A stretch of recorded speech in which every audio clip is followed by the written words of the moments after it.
정철진의 목돈 연구소. 부자가 되는 유일한 길이 있다. 오늘 먹어야 할 것을 내일 먹는 것이다. 탈무드에 나오는 말입니다.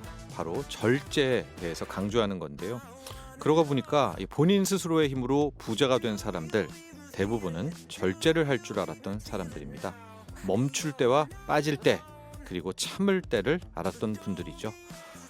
요즘 참 많은 투자 정보가 쏟아지고 여기저기서 투자 비법들을 알려주고 있는데요. 진짜 부자 되는 확실한 방법, 확률적으로 보면요, 이 절제를 따라갈 수가 없는 것 같습니다. 일요일 저녁입니다. 편안한 마음으로 다음 한 주 준비해 보시죠. 4월 11일 목돈연구소 문을 열겠습니다. 매일 저녁 8시 5분부터 9시까지 러브 FM에서 목돈연구소 함께합니다. 4244님, 일요일은 주식시장이 안 열리는데도 저는 왜 이렇게 계속 차트만 보고 있는 걸까요? 저도 그렇습니다.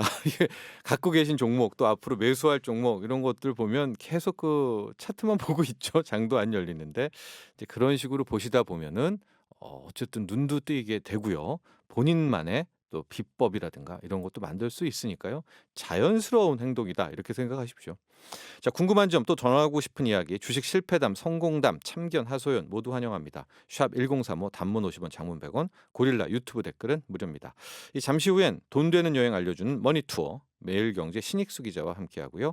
ETF 오지랖 코너 있습니다. 삼성 자산운용 김두남 상무와 함께 ETF에 대해서 폭넓게 살펴봅니다. 이곡 머니 코너 있죠? 노래로 보는 경제 이야기, 노래 읽어주는 남자 쌩님과 함께합니다.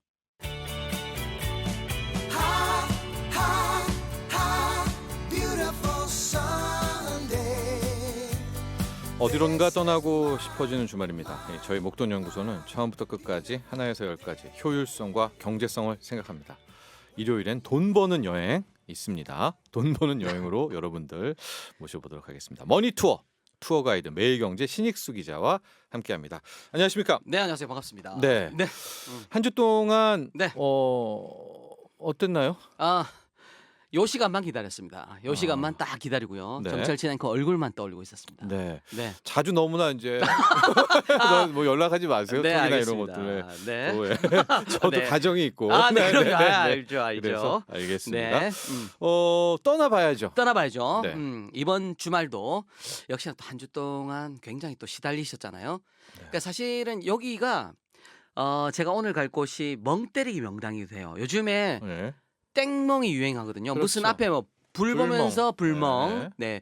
비 소리 들으면서 비멍, 요런 거, 음. 바깥에 풍경 보면서 풍멍, 이런 거, 네. 요런 것들 유행인데 여기가 굉장히 명당입니다. 네. 그래서 가깝기 때문에 예. 식사 후에도 한번 가볼 만하고요. 네. 그리고 우리 투자자 여러분들 중에는 이런 분들이 있어요. 네. 오늘 갈 곳이 뭐냐면 유가와 관련이 있어요. 유가. 원유와 원유와. 예. 원유와 관련이 있죠. 네. 우리 정철진 앵커가 원유 전망의 또 전문가 아닙니까? 그렇죠. 어느 정도까지 보는 거죠? 올 연말 기준으로 보면. 뭐 제 개인적인 개인적인 연말은 사견으로. 상관이 없지만 저는 네. 전고를 음. 거의 가거나 돌파하면서 돌파하고. 그 와. 전고점이 배럴당 한 140달러였잖아요. 와. 현재가 지금 60달러에서 움직이고 있으니까 네. 저는 좀 비전을 네. 그렇게 바라보고 있다. 기간은 좀 맞추기는 어렵고요. 그렇죠. 네, 근데 참고로 또 제가 이런 거 맞추는 거에 말씀을 드리면 국제 금값 네. 제가 온스당 1,030달러대 네. 뭐 TV에 저 알고 나와서 있어요. 공중파에 두배 제가 간다. 봤던 2배 간다. 영상 봤었어요. 그때. 네. 난리가 그때 났죠. 뭐 신수 기자도 막 전화도 하고. 그런데 저도 깜짝 놀라서. 저는 한 2년 내로 봤는데 네. 4년 정도 걸렸더라고요. 결국 와. 2,000달러가 넘었죠. 찍었죠. 네. 그렇다란 말씀 드리면서 그러니까 원유가 그렇죠. 원유가 오늘 우리 청취자 여러분들 중에 유가 원유의 네. 가격을 저 정도까지 예측을 하시는 분들은 네. 집중하시고 들어주셔야 합니다. 유전갑니까? 국내, 국내 어디 뭐 유전 대한민국에 있습니까? 네. 유전 그러니까 원유와 관련된 핫스팟이 여기밖에 없어요. 딱 한 곳입니다. 칠광구? 칠광구 아니고요. 어딥니까? 서울 시내 한복판에 있는 칠광구 같은 건데 네. 요게 사실은 원래 알려지지 않았던 곳입니다. 어디냐면 어딘데요? 월드컵 경기장은 누구나 다 알잖아요. 네. 그 옆에 있는 산이 매봉산입니다. 매봉산. 맞습니다. 매봉산을 에워싸고 있는데 우리 서울 시민 여러분들도 잘 모르는 곳이 있는데 네. 이름이 여기가 서울시에서 운영을 하고요. 문화 비축 기지라고 있어요. 그러니까 비축기지란 단어를 딱 듣는 순간 뭔가 떠오르는데 이게 뭐냐면 우리 석유 파동 70년대 기억나시죠? 네. 어, 태어나셨잖아요. 네. 전혀 안 나죠. 어릴 때시잖아요. 80년대 파동부터도 납니다. 네, 80년대 파동부터는 생생하죠. 요때 네. 우리 정철진 앵커 태어나고 한 2, 3년 뒤네요. 73년 석유 파동이거든요. 네. 그리고 76년, 78년도에 나라에서 석유 파동을 겪고 난 뒤에 네. 요때 5개 탱크를 요 지역에다 만듭니다. 매봉산 인근에 비축하자. 비축하자. 우리 큰일 날 수도 있으니까 우리 한번 당했잖아요. 네. 그래서 서울 시민이 한 달 정도 그 당시에 소비할 수 있는 양이 6,907만 리터입니다. 네. 요거를 요 거의 5개 7천만 리터. 그렇죠. 요 가까운 거를 5개 탱크에 나눠서 보관할 수 있게끔 네. 요거를 비밀리에 네. 제작을 했고요. 요거를 그동안 유지를 해오다가 2002년 월드컵 있죠. 그 당시에 이제 세계에서 또 몰려오니까 안전상의 요령을 폐쇄를 했습니다. 네. 그리고 쭉 그냥 두고 있다가 서울시에서 시민 아이디어 공모해가지고 여기를 문화를 심었죠. 그래서 비축기지를 그대로 외관을 살리고요. 네. 여기다 문화를 심어서 천지개벽을 한 곳. 문화 비축기지입니다. 그러니까 오일 탱크는 있다. 탱크는 그대로 다 남아 있어요. 네. 그러나 기름은 없죠. 없다. 네. 그리고 그 기름을 쏙 뺐잖아요. 예. 이 비축기지의 크기가 어느 정도 되냐면 사실 우리 건평 이런 거 이야기하잖아요. 네. 큰 거는 50에서 한 100평 정도 되고요. 작은 것들은 좀 작고요. 네. 높이가 아파트 따지면은 뭐 한 10층, 5층 막 이렇게 올라가요. 예. 그러니까 지금 우리 그 유튜브 제가 늘 말씀드리죠. 우리 시사 교양 라디오 네. 시교라 구독, 좋아요, 클릭을 좀 해주시고요. 네. 저분들은 좀 화면을 볼 수가 있어요. 저렇게 해서 외형을 보면 녹슨 철제 구조물들이 그대로 다 있고요. 네. 그 사이사이에 저렇게 오솔 길들이 나 있어요. 네. 근데 지금 가면 여기를 제가 왜 추천하냐면 야생화가 요 주변으로 쫙 피었어요. 벚꽃, 그다음에 노랑이, 그다음 개나리 이런 애들이 싹 피어 있거든요. 네. 그래서 가서 꽃 구경하기도 봄꽃 구경하기도 좋고 그다음에 우리 육가 관련주 네. 희망을 품고 있으신 분들은 네. 가서 여기서 투어를 하면서 소원을 빌 수 있는 명당이 하나 숨어 있습니다. 문화는 왜 붙은 거죠? 문화는 문화를 심었기 때문에. 그래서 여기를 뭐 문화를 어떻게 심었냐면 네. 요 네. 공간 자체를 전시관으로 대부분 운영을 합니다. 전시관으로 운영을 하고 네. 여기에 그림이나 그다음에 문화 요 관련해 가지고 기증을 해주신 분들이 있잖아요. 네. 요분들은 옆에 컨테이너 박스로 입구 딱 들어가자마자 우측으로 네. 컨테이너 박스 건물이 있습니다. 거기서 이제 예술 활동을 예술가분들한테 빌려줘가지고 직접 하게끔 이렇게 유도를 또 하고 있어요.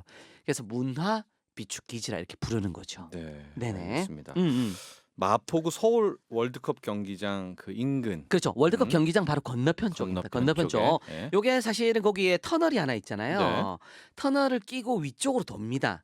돌아서 내려오자마자 네. 우측으로 입구가 바로 있어요. 그리고 그쪽으로 좀 나가면은 음. 거기에 막 그 해맞이 뭐 장소에 또 그럼요, 생태 그럼요. 공연부터 해서 그게 그 인근으로 쭉 사실은 펼쳐지죠. 하늘공원까지 다 네, 이어지고요. 하늘공원까지 이어지죠. 건너편이 네. 원래 그 우리 그 유명한 난지 네. 캠핑장으로 네. 불렀던. 거기도 완전히 탈바꿈을 해가지고 그럼요. 산책 코스로 되게 좋은데 네. 여기를 잘 모르기 때문에 여기를 찍어드리는 거죠. 알겠습니다. 근데 좀 이렇게 좀 보니까 그 동안 우리가 좀 멀리 막 가고 그랬잖아요. 그럼요. 이제 신익수 기자가 네. 뭐 이번 한 주 동안은 네. 좀 갑자기 너무 좀 쉰 게 아닌가, 논 게 아닌가. 와 이것이 좋긴 하지만 왜냐하면 네.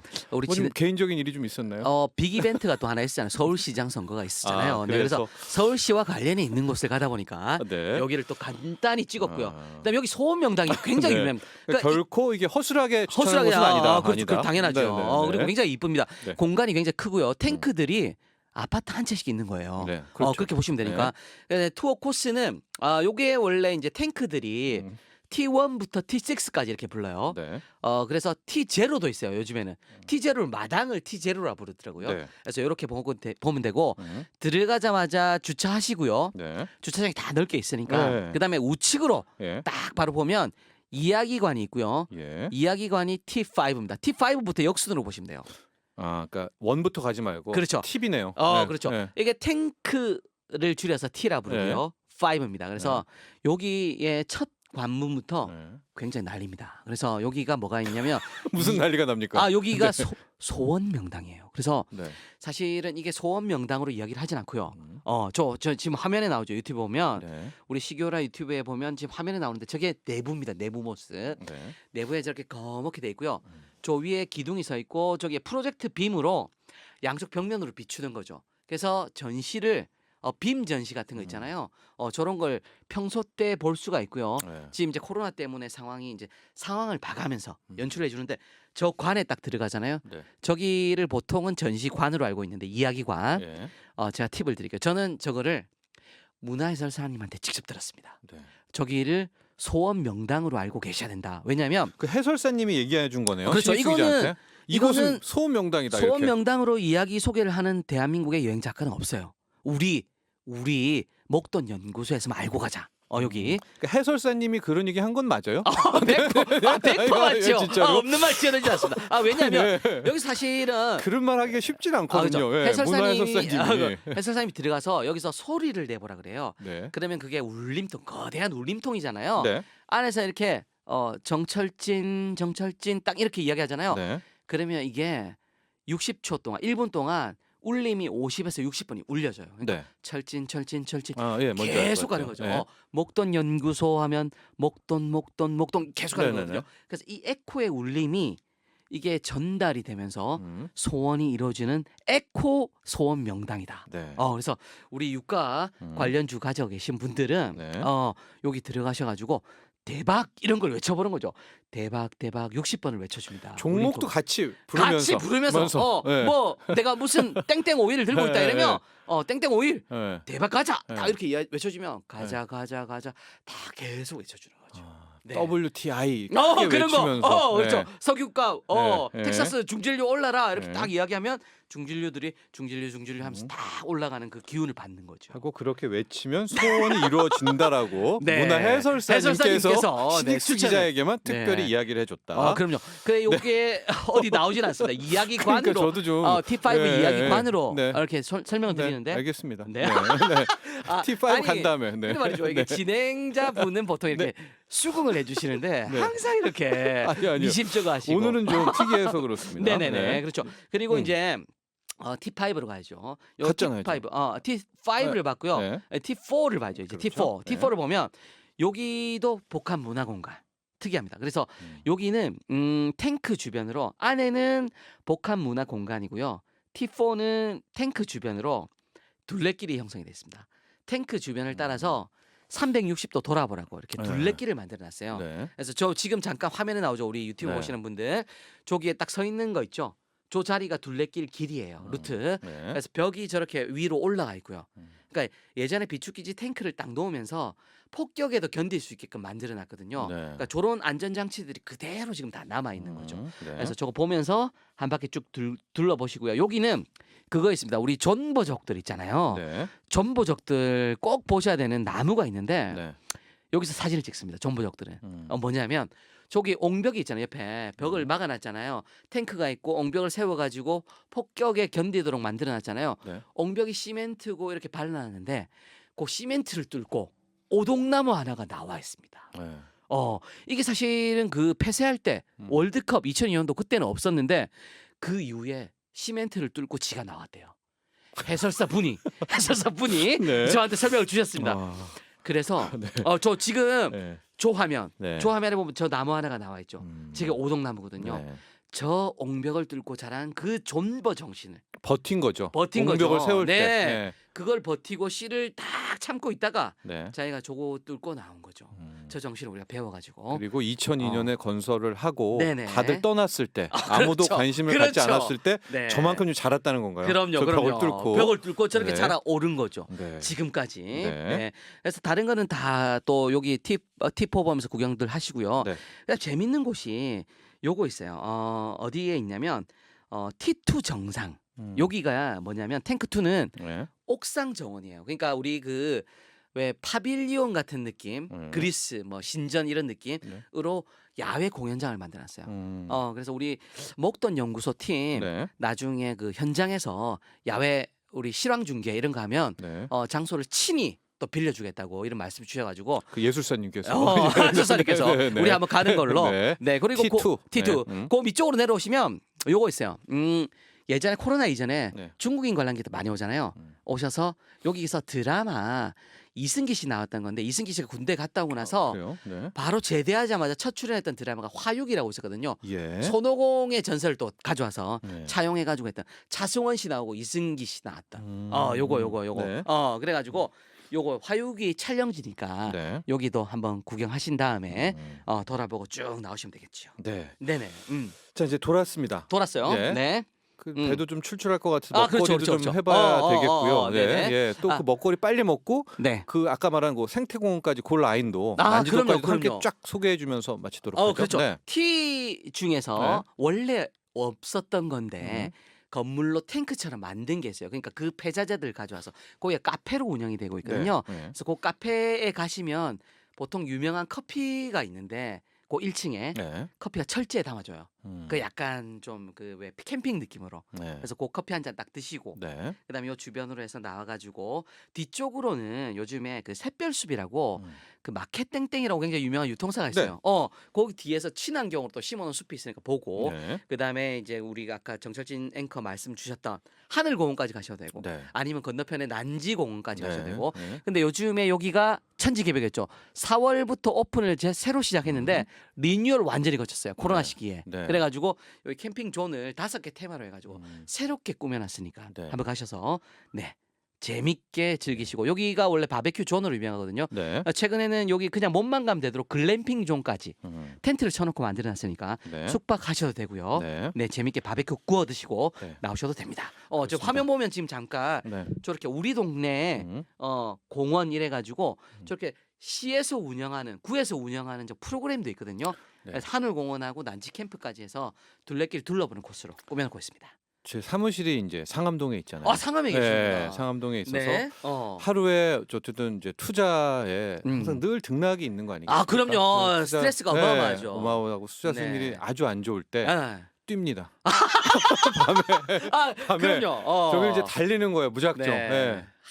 그막 그럼요. 그냥 그 어둠 속에 달리죠. 네. 온몸 땀으로 젖고. 요번에 티포 가셔가지고 오동나무 보시면서 네. 존버. 네, 요거를. 그런데 너무 좋다라는 말씀을 제가 드리려고 그러는 그럼요, 거예요. 거기 그럼요. 문화비축기지와 음. 이어지는 네, 공원들을 하늘공원하고 보시면 난지공원까지. 정말 하루 네. 충분하죠. 그럼요. 네. 하루 충분하고요. 네. 먹거리까지 다 먹고 네. 노시다가 대전, 대구까지도 내려가실 수 있으니까 편하게 오시면 되겠습니다. 지금 수익률 안 좋으신 분들 딱 그 조깅화 그렇죠. 조깅화 신고 네. 달려보십시오. 그럼요. 달려보면 모든 것을 잊고 또 새 힘도 네. 생깁니다. 그럼요. 네. 소원명당 아까 에코명당에서 비시고요. 네, 알겠습니다. 오늘 여기까지 하겠습니다.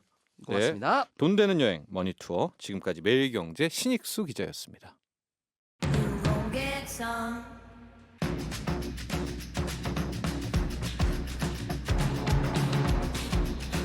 네, 개별 종목보다는 좀 더 안전하고요. 수수료도 싸고 장기 투자에 적합한 ETF. 돈나무 아줌마가 운용하고 있는 ETF는 1년 만에 100%가 넘는 수익률도 나는 것처럼 가끔은 이렇게 엄청난 수익도 가져다주는 ETF. 워렌 버핏도 추천했지만 많은 분들은 실은 잘 모르고 있습니다. 그래서 정철진의 목돈연구소에서 마련했습니다. ETF 오지랖. 우리나라에 ETF를 제일 먼저 도입한 삼성자산운용과 함께합니다. 삼성자산운용 김두남 상무 스튜디오에 나와 계십니다. 안녕하십니까? 안녕하십니까? 네, 저희가 이제 그동안 ETF가 뭐냐 또 종류에 대해서도 알았고요. 이제 어렴풋이 개념도 잡았고 좀 더 깊숙이도 들어가 봤습니다. 괴리율도 봤고 추적 오차도 봤고 이제 그 말많은 LP까지도 다 정리를 했는데 결과적으로 이제 이렇게 되니까 야 이렇게 많은 상품이 있으면 ETF도 분산 투자가 가능하지 않을까? 그렇죠? 어쨌든 달걀을 한 바구니에 안 담는 거는 어디에나 통용되는 투자 원칙이니까요. ETF도 그렇게 활용할 수가 있지 않겠습니까? 네. ETF 자체가 그 안에 이제 종목들이 여러 종목들이 들어가 있기 때문에 네. ETF 자체가 이제 일반적으로 이제 분산되어 있는 펀드입니다. 아 그렇죠. 그런데 그 ETF조차도 최근에는 이제 어떤 특정 테마를 쫓아간다든가 이제 또는 그 테마 안에서도 개별 종목들에 대한 투자 비중이 상당히 좀 많이 들어가 있는 ETF들도 최근에 좀 나오고 있어요. 그렇죠. 한 테마를 집중 공략하는 게 또 인기가 끌죠. 그렇죠, 인기를 그렇죠. 끌고 있죠. 자, 그런데 그 테마도 여러 가지 테마가 있는데 이 테마 중에 앞으로 하나만 하니까 한 달 뒤에, 네. 3개월 뒤에 네. 어떤 테마가 오를지를 선택을 하는 거는 예.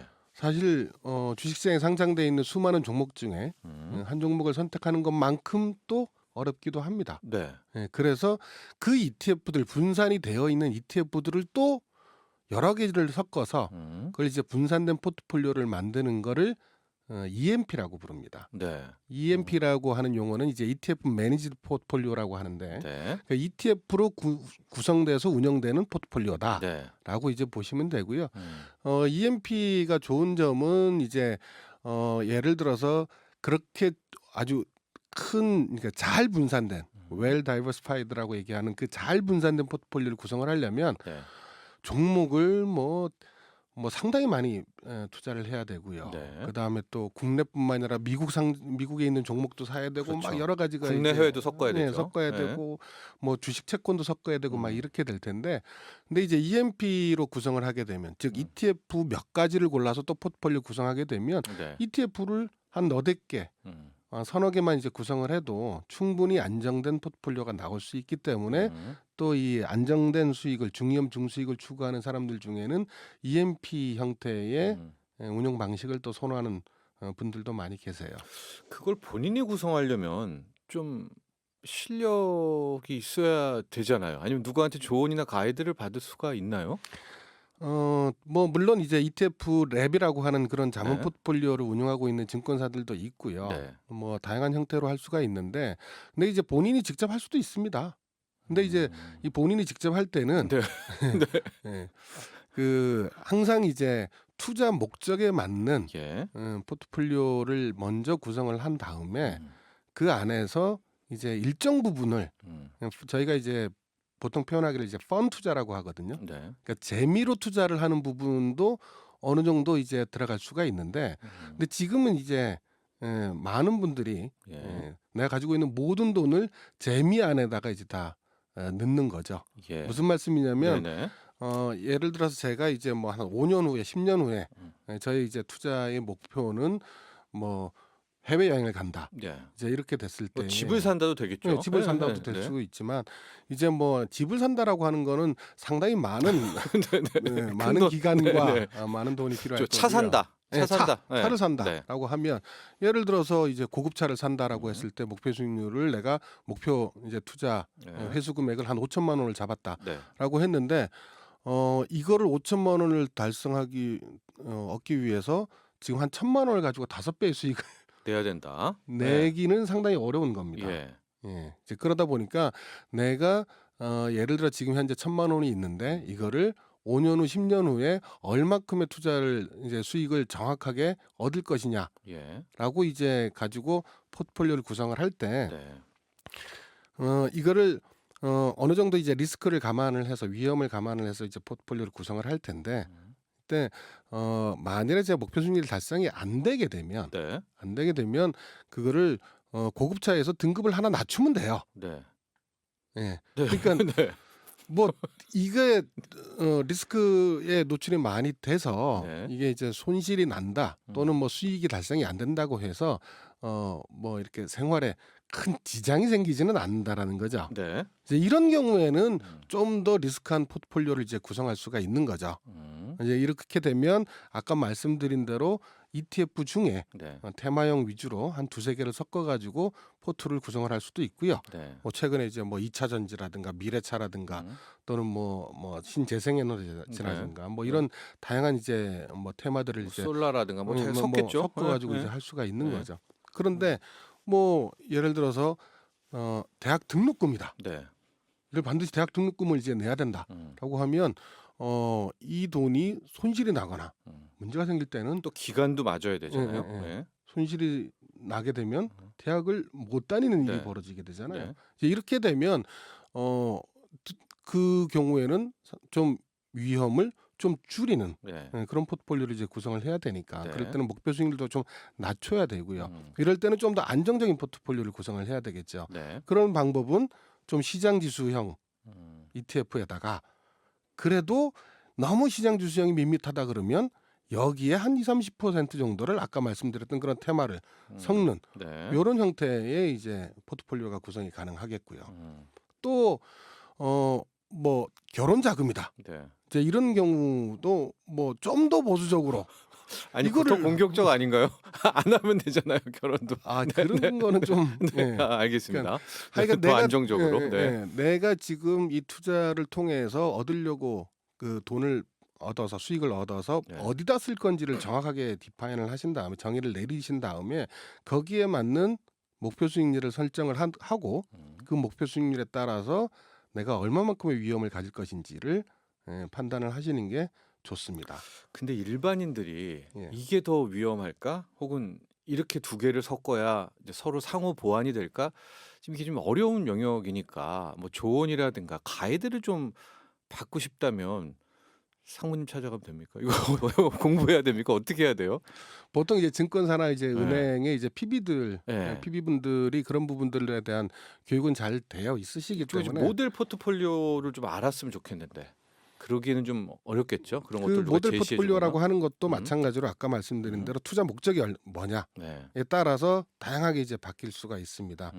그러니까 높은 수익을 반드시 얻어야 되지만 네. 또 그 높은 수익을 안 얻었을 때도 대안이 있는 네. 아까 말씀드렸던 뭐 차를 산다든가 네. 또는 해외 여행을 가는다라고 뭐 유럽 여행을 가려고 했는데 뭐 좀 수익이 잘 안 나거나 네. 이러면은 뭐 동남아 여행으로 바꿀 수도 있는 거고 이제 이런 정도의 자금들은 좀 더 공격적으로 포트폴리오를 구성을 하게 될 거고요. 홍콩 ETF라든가 그렇죠. 뭐 우주 막 이런 뭐 메타버스 ETF 이렇게 좀 한번 뭐 아니면 도격으로 좀 강하게 가도 된다는 말씀이시죠. 그렇죠. 네, 네. 예, 그런 것들은. 그런데 반드시 그 자금이 음. 투자한 자금이 회수가 됐을 때 나는 이거를 반드시 어떤 나의 삶의 경로 속에서 어떤 거를 반드시 달성을 해야 된다라고 네. 한다라고 하면 좀 보수적으로 포트폴리오를 구성을 해야 되고요. 음. 네, 그리고 기본적으로 ETF를 이제 여러 가지 섞을 때는 네. 좀 성격이 좀 많이 다른 것들. 음. 예를 들어서 한국이면 거기다 섞을 때는 중국을 섞는다라든가 또는 미국 미국을 섞는 게- 섞는다라든가 네, 그렇죠. 뭐 네, 이런 네. 식의 이제 국가 간 배분을 한다든가 또는 뭐 원래 좀 원론적으로는 이제 주식이면 채권도 섞고 네. 그다음에 이제 커머더티도 섞고 뭐 이제 이러면서 아주 이 에셋들을 네, 그 통화도 자산들을 높고요. 좀 네. 완전히 이제 다양화시키는 것도 하나의 좋은 방법이긴 합니다만 네. 너무 안정적이면 또 재미가 없다라고 또 네. 다들 그러시기 때문에 그런 부분들은 하여간 투자 목적에 맞게 알겠습니다. 를 구성하셔야 될 겁니다. 이게 EMP 용어가 어려워서 그렇지 이제 쉽게 말하면 이제 본인 스스로가 헤지 펀드 매니저가 돼가지고 요목 쪽으로는 이렇게 구성해보고 이렇게 하면 저렇게 구성해볼 텐데 어렵게 생각하지 좀 않았으면 좋겠어요. 여러 군데 좀 책도 나와 있고 그러니까 네. 거기에 맞춰서 좀 짜면 될 것 같고 실은 오늘 이 시간에는 이제 TDF에 대해서도 한번 집중적으로 분석을 해보려고 합니다. 오늘 좀 개념 정리를 하고 앞으로는 좀 응용편까지 가보려고 하는데. TDF 삼성 자산운용이 TDF에 있어서는 뭐 타의 추종을 불허한다, 명가다 이런 얘기가 많이 나오는데 막상 우리 소비자분들은 TDF를 잘 모르세요. 개념 정리부터 좀 해주시죠. 네, TDF는 이제 타겟 데이트 펀드라고 해서요. 네. 그 은퇴 시점에 맞춰서 위험 자산과 무위험 자산의 비중을 이제 조절해주는 자동적으로 조절해주는 펀드를 펀드다. 말합니다. 타겟 데이트. 데이트. 그게 은퇴 시점. 네, 은퇴 시점을 네. 보통 이제 얘기를 하게 되고요. 네. 우리나라 같은 경우에는 보통 이제 60세를 이제 은퇴 시점이라고 네. 이제 저희가 이제 얘기를 합니다. 지금 시중에 나와 있는 TDF들 보면 뭐 2045, 2050, 네. 뭐 2030, 뭐 이런 이제 이런 네. 숫자가 붙어 있어요. 예, 예. 그건 이제 2030이라고 하면 2030년에 은퇴가 되는 분들한테 투자를 할 만한 은퇴 설계용 펀드다라는 그거였군요. 뜻이고요. 저는 2030 혹은 2045 그 나이 때인 줄 알았어요. 그게. 아니, 그렇지 않습니다. 예. 2045라고 하면 2045년 45년 데이트. 타겟 데이트. 은퇴는 은퇴가 맞이되는 네. 그런 분들한테 되는 거고요. 네. 그래서 2045라고 하면 지금 2021년이니까 앞으로 24년 후잖아요. 네. 24년 후면 보통 60세에 은퇴를 한다라고 했을 때는 이제 30대 중반이 되겠죠. 본인 분들이 알겠죠 이제. 그렇죠, 자기 그렇죠, 60 그렇죠. 나이를 보면. 예. 네. 뭐 저 같은 경우에는 뭐 2030이 될 수가 있을 거고요. 2030까지 가면 다행이겠지만 또 왜 그러십니까? 한 2040 예. 하셔야지. 예. 그러면 이제 네. 50대에 접어든 이제 저나 네. 또 30대 중반인 그 젊은 분들이라든가 이런 분들의 투자를 위한 위험 자산과 무위험 자산의 비중을 보면 네. 젊은 분들은 위험 자산을 더 많이 투자를 해도 됩니다. 네. 왜냐하면 이제 향후에 벌어들일 수익들이 그런 위험성을 좀 더 보완시킬 수 있기 때문에 그런 거고요. 기대와 희망이 더 많죠. 소득이 늘어날. 네네, 예. 그렇습니다. 저의 경우에는 네. 만일에 이제 투자를 했다가 네. 손실이 나면 이제 네. 복구할 수 있는 기회가 얼마 안 남았기 때문에 네. 그래서 이제 위험 자산을 줄이고 무위험 자산을 좀 더 늘리는 이런 형태의 이제 포트폴리오를 가져가야 됩니다. 네. 그래서 20대 후반에 직장 생활을 시작하시는 분들과 네. 그다음에 뭐 은퇴에 가까워지신 분들 음. 이런 연령대별로 위험 자산과 무위험 자산의 그 선을 네. 이렇게 쭉 그려보면 네. 그럼 마치 이제 그 미끄럼틀 같은 모양이 나와요. 네. 이제 이거를 저희가 이제 글라이드 패스라고 부릅니다. 그러니까 나이대로 보면 20대가 많죠. 이게 큰 거죠. 그렇죠. 위험 자산이. 자산이 예. 많죠. 그래서 뭐한 쭉 80% 미끄럼 까지. 타듯이 오면서 50대는 거의 위험 자산 비중이 작으니까 적으니까.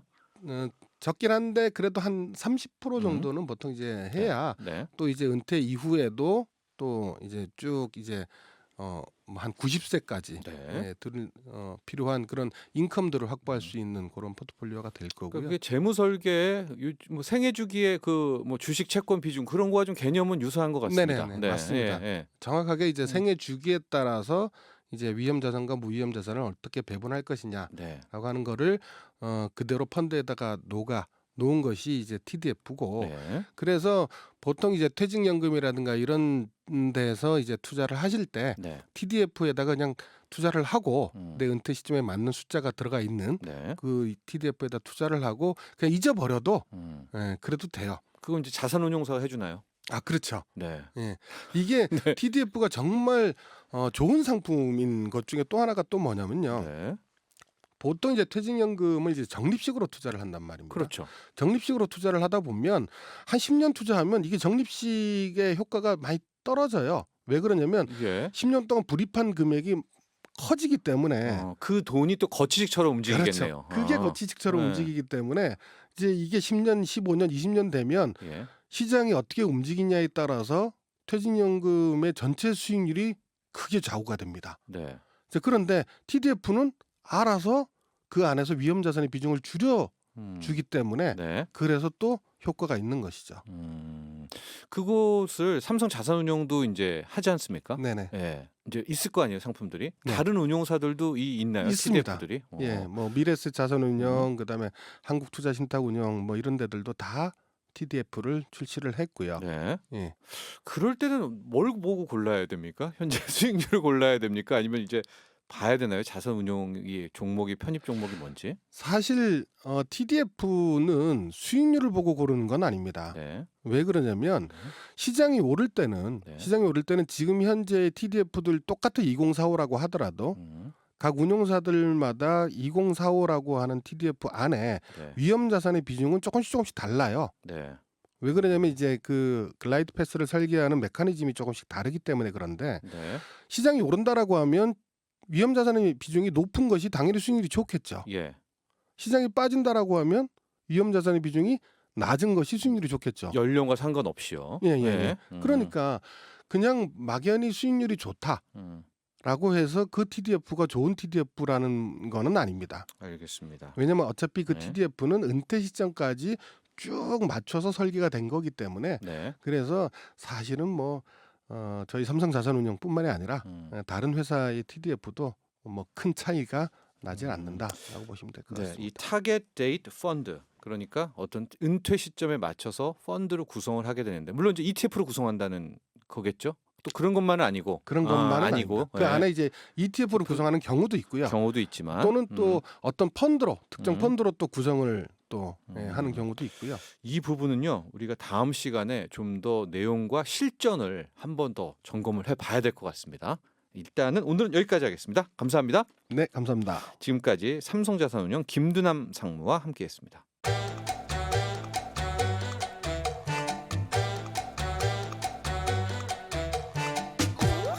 우리에게 친근한 대중가요의 이면을 들여다보면 거기에도 돈의 흐름이 보입니다.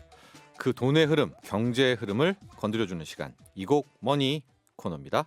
이공mon이 노래 읽어주는 남자 쌩님 함께합니다. 안녕하십니까? 네, 반갑습니다. 네. 네. 우리 쌩님 얼굴이 좀 야윈 것 같아요. 아, 예. 예, 네, 약간 좀 조절을 하기 위해서. 예. 네.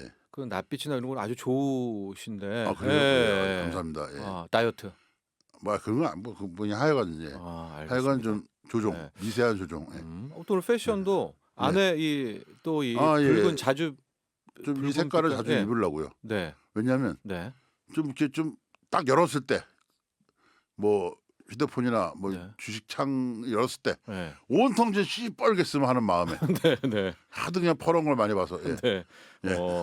이제 장대 그럼 양봉 아이고, 붉은색에. 네, 그뭐 나중에 어떻게 됐든 아무튼 네. 시뻘겋게 물들였으면 하는 바람에서. 예. 알겠습니다. 네. 어쨌든 뭐 좋으신 거죠, 지금 컨디션은 되게 아, 좋아 그럼- 보이십니다. 그럼요. 네, 예. 살은 좀 이렇게 그럼요. 빠지셨는데. 그리고 저는 또 이 바로 앞에 순서인 네, 우리 신 기자님 네. 너무 사실 오늘은 별 얘기 없었거든요. 오늘은 좀 느껴지죠. 근데도 빠져들게 하는 네. 묘한 매력이 있어가지고 네. 제가 팬이 됐어요 아주. 음, 그 들면 나면 이렇게 굉장히 친근하게 인사를 나누는 사이가 됐습니다. 그래서 알겠습니다. 언제 한번 술 한잔 빠라피리뽀 하기로. 네. 예. 그러나 뭐 네. 저는 뭐 한 20년을 같이 했었는데 신익수 기자와 소주를 반 잔도 못 마시죠. 아니, 저도 뭐 그렇습니다. 아, 두 분이 다. 예, 그래서 우리는 그 저는 알기로는 쌩님이 옛날에 엄청나다. 옛날에 좀 먹었죠. 네. 그래서 만약에 우리 정철진 네. 소장하고 그 신 기자하고 네. 우리 김영우 팀장하고 먹으면 네, 소주 2병을 시키면 김영우 팀장 혼자 2병을 마시는 그렇죠. 그런 상황이죠. 네, 한 10분 만에 두 명이 없어질 수도 있다. 네, 또 김현자의 10분 내로 틀어놓고. 예. 네. 네. 어떤 곡입니까 오늘은요?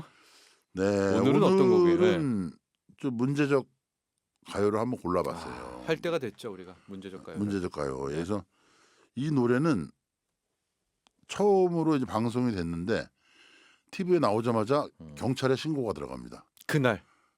아니 뭐 그날인지 아무튼 며칠인지 모르겠지만 아무튼 방송에 나가는 거 보고 놀래가지고 112에 전화가 들어가요. 네.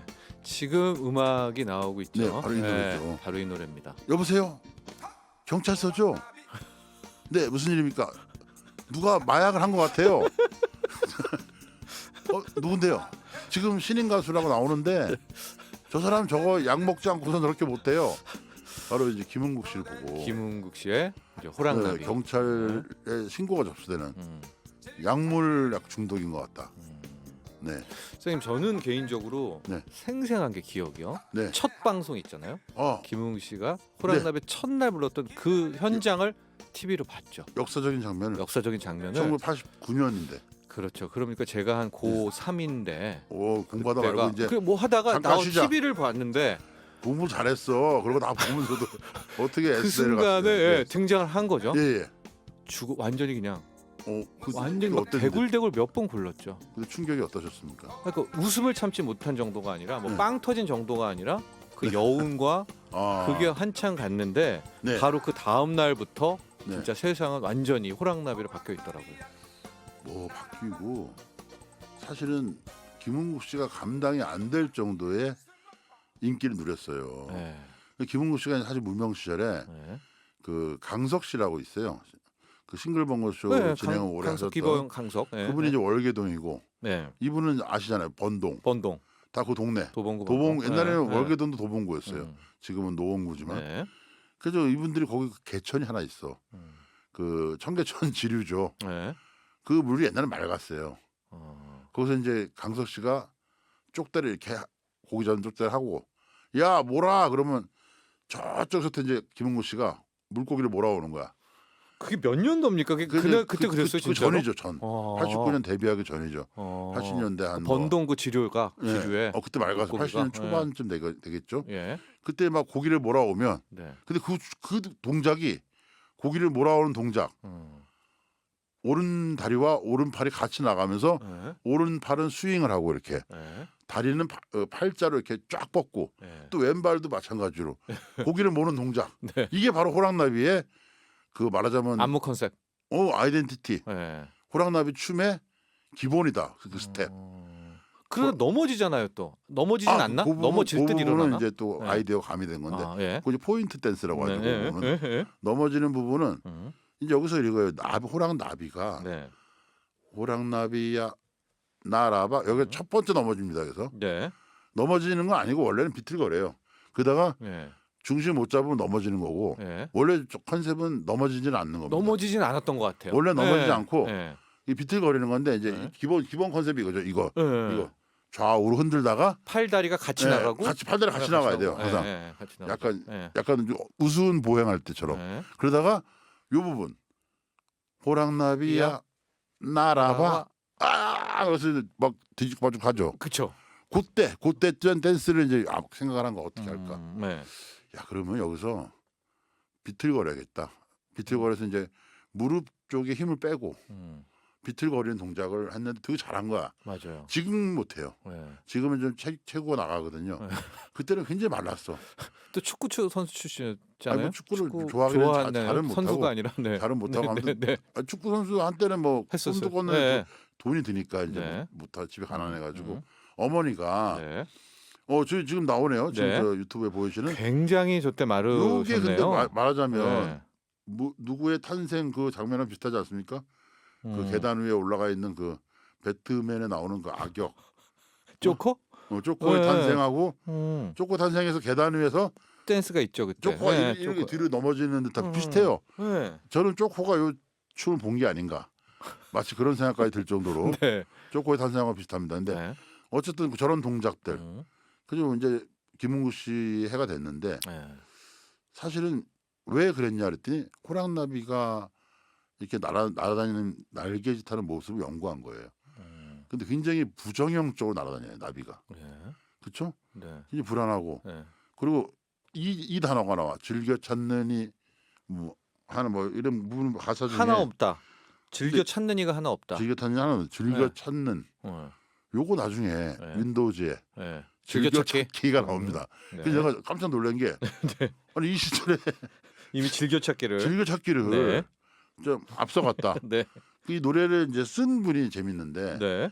그 배따라기라고 있어요. 아빠와 크레파스를 네. 부른 남녀 혼성인데 여자는 계속 받고 네. 남자는 이 사람이야. 이혜민 씨라고. 이혜민. 네. 이혜민 씨라고 이분이 카리스마가 있어요. 그래가지고 원래는 자기가 불러 웬만한 노래들은. 네. 근데 이 노래는 자기가 부를 수가 없어. 그래서 이 노래를 누굴 줬냐면 논개라는 노래 아십니까? 네. 이동기 씨라고 네. 그분한테 줬어요. 몸 받쳐서. 몸 받쳐서. 네. 몸 받쳐서 뭐 그 부분 네. 그분 줬는데 이분이 어떻게 불렀냐면 이제 찾아보면 다 나옵니다.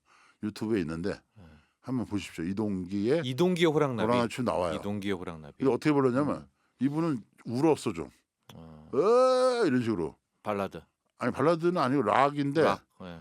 그 약간 좀 한대수 느낌. 듣고 싶은데요? 네, 아니, 이거 들어봐야 뭐 되겠죠. 네. 들어보십시오. 네. 근데 호랑나비 막 이런 식으로 불렀어요. 음. 약간 좀 이거 뭐 슬픈 것도 아니고 네. 이게 뭐지? 실패. 네. 이동기 실패. 그리고선 아니 또 한 명 있어요. 아, 예. 또 한 분이 있는데 김홍경이라는 가수가 예. 이분이 약간 비슷해. 지금의 우리 알려진 호랑나비하고 예. 이분도 별로 이렇게 주목을 못 받았어요. 예. 근데 김은국 씨가 부르면서 히트를 했고 제가 본 그날 그 댄스. 그날 그리고 예. 아마 그 예. 까만색에 검정색에 그걸 입고 왔을 거예요. 맞아요. 턱시도를. 예. 그게 이제 어머니가 예. 무대에 오르면 입으라고. 근데 옛날에는 그거 있잖아요. 아시죠? 애가 더 크니까 점점 항상 옷을 크게 그럼요. 큰 사이즈를. 크게 예. 입히잖아. 네. 교복 같은 것도 보면 네. 그런 식으로 옷이 좀 컸어. 지금의 오버사이즈를 다 입고 오버사이즈. 다녔죠. 네, 네. 그렇죠. 오버사이즈 룩이죠. 네. 근데 김은국 씨는 그때 말랐어요 좀. 굉장히 말랐어요. 깜짝 놀랄 정도로. 그 화면을 다시 보면 굉장히 말랐습니다. 옛날 유튜브 한번 보시면 데뷔 당시에 보면 지금도 말랐어요. 아까 그 자켓 네. 보니까요. 근데 진짜 경찰 신고가 들어올 정도로 이제 완전 세상을 뒤집어 놨고 네. 인기, 부, 명예 뭐 어마어마하게 뭐 김홍국의 시대가 뭐, 열린 거 아니었습니까? 일단은 89년도에 가수 왕을 했고 예. 10대 가수에 들었고 예, 맞아요. 싹 쓸어버렸어요. 예, 근데 예. 그리고 중요한 건 광고.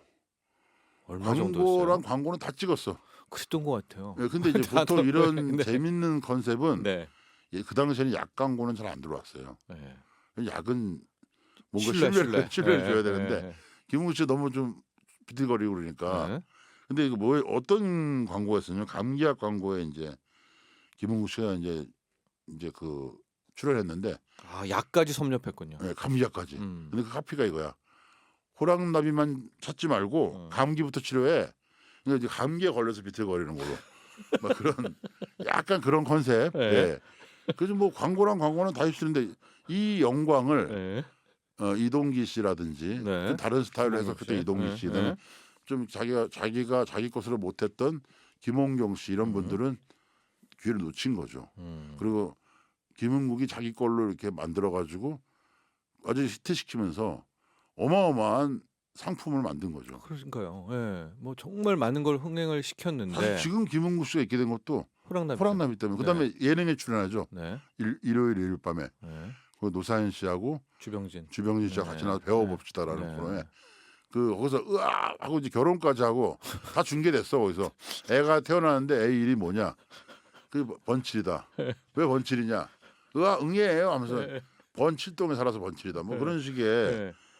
그런 되지도 그래? 않는 개그를. 칠곡 아니에요? 번동이랑 그 부인분이 칠곡 출신이라서 그렇구나. 번칠이. 네, 죄송합니다. 맞죠? 네. 그게 맞는 것 같네요. 네, 네. 정정하겠습니다. 네, 네. 네, 맞아. 칠고. 맞죠? 그 여자분이 칠고이고 저 부모님이 저도 고시대는 좀 맞아 알고 맞아 있습니다. 맞아 네. 팔공산에 네. 기도하러 와셨다가 네. 맞아 그만큼 칠곡 유명한 거예요. 저도 알 정도로 저도 김은국 기억을 씨가 안 해요. 예, 저 맨날 번칠이까지 알 정도로. 네, 난 번칠동으로 잘못 오해했는데 네. 아무튼 그렇습니다. 그래서 이 춤이 그리고 어김없이 광고마다 아싸 이게 들어가고 네. 그다음에 웃음소리 김은국 씨 웃음소리가 들어갔다는 음. 거죠. 근데 쌤님 우리가 이제 여기서 약간 좀 더 네. 깊이를 더 들어가면 네, 깊이. 시대상과 이걸 좀 늘 우리가 접목을 하잖아요. 근데 사실 왜 이 시기에 호랑나비에 주장하는- 열광했을까 우리 그렇죠. 국민이? 예. 여기서 김- 주장하는 네. 얘기는 네. 다 저희 해석이기 때문에 아, 예. 조금 마음에 안 드시는 분도 있을 거예요. 근데 저는 어떻게 보냐면 경제를 먼저 봅니다. 네. 1989년. 그다음에 정치적인 상황, 경제를 보면 저는 정치적으로 뭐 어떤 뭐 편향성은 없는 사람인데 네. 뭐 어떤 게 있었냐면 88년에 올림픽을 했잖아요. 네. 그리고 경제도 되게 좋았어요. 예. 88년도는. 예. 89년에 올림픽 끝났어요. 예. 경제 좀 안 좋았습니다. 89년도에. 예. 그리고 서서히 회복을 하기 시작하는데 집값만 엄청 올랐죠. 네, 89년도 경제는 좀 이거야 무슨 화려한 잔치가 끝나고 나서 예. 썰렁한 거야. 내 마음 갈 곳을 잃고 정말 허전하고 우리가 2002년 월드컵 끝난 다음처럼. 예. 그런데 88 올림픽은 더했죠. 더했죠. 왜냐하면 전 국민이 마치 그것을 네. 그 그리고- 하나에 정말 네. 올인했잖아요. 그리고 예. 그런 걸 보도 듣도 못하다가 예. 한 거야. 예. 그런 이제 허전하고 그런데 갑자기 우울하던 차에 갑자기 김웅 씨 나와서 가을짓자로 막 춤을 추더니 또 넘어질랑 말랑 하면서 근데 안 넘어져. 안 넘어져. 네. 그 안 넘어져요. 예. 요 춤이 약간 개다리 춤과 요 다이아몬드 스텝을 약간 뭐 섞었다는 주장도 있고 그래서 사실은 댄스 하는 분들 댄스 학원에서 요 춤을 네. 포인트 댄스를 또 공부도 배우기도 하고 네. 그렇습니다. 그리고 방송에서도 얼마 전에 한번 다뤘던 적이 있어요. 그 댄스 이 유래 댄스사의 변천 네. 거기서 한번 다룬 적이 있습니다. 그래서 이 호랑나비에 대해서는 근데 여기까지 좋아. 오리지널 호랑나비 좋고 뭐 김웅국 씨 떴고 네. 광고 많이 했는데 야 이거 여기 좀 얹어가자. 이 영광에 얹어가자 하는 시도들이 나옵니다. 네. 옛날에 뭐 우리가 지난번에도 종종 얘기했지만 노래가 뜨면 그다음에 뭐가 나온다고요? 영화. 그 항상 똑같은 네. 똑같은 제목의 영화가 네. 그 해나 이듬해쯤 나와. 네. 주인공은 그 가수가 나와 항상. 네. 다른 연기자랑 같이 나와서 연기도 하고 어설프지 연기. 조용필 씨도 그 영화로 저도 막 기억나요. 그러니까. 네, 항상 네. 뜨면 나와요. 네. 그럼 김은국 주연의 영화 있었어요? 호랑나비라는 영화가 만들어집니다. 근데 좀 이건 좀 슬픈 관객수. 얘기인데 네, 네. 130 관객수? 네. 130만 명이 아닙니다. 네. 130. 네. 아, 지금 이 보이는 라디오에 나오네. 아싸 호랑나비였네요. 이게 130명이 들었다는. 아. 저도 뭐 이거 실체에 대해서는 좀 확인을 해봐야 되는데. 울생이 보셨나요 혹시? 저는 못 봤습니다. 이거 김은국 씨도 못 본 걸로. 저 김은국 씨하고 개인적으로 좀 친한데 이 영화 얘기를 안 하더라고. 아싸 호랑나비가 있고요. 네. 자 이렇게 또 어쨌든 그 시기에 우리 국민들이 허탈해 있을 때 전 국민을 이제 네. 위로해 줬다라는 위로해줬죠. 얘기와 함께 네. 마무리를 좀 해야 될 것 네. 같습니다. 그리고 이제 그렇군요. 네, 마무리할 시간이 됐는데 못한 얘기도 많은데. 네. 네, 마무리 네. 하죠. 예. 김은국의 호랑나비는 땡땡이다. 네, 땡땡이다. 뭡니까? 호랑나비는 저는 코인이라고 봅니다. 코인. 왜요? 이유는 네.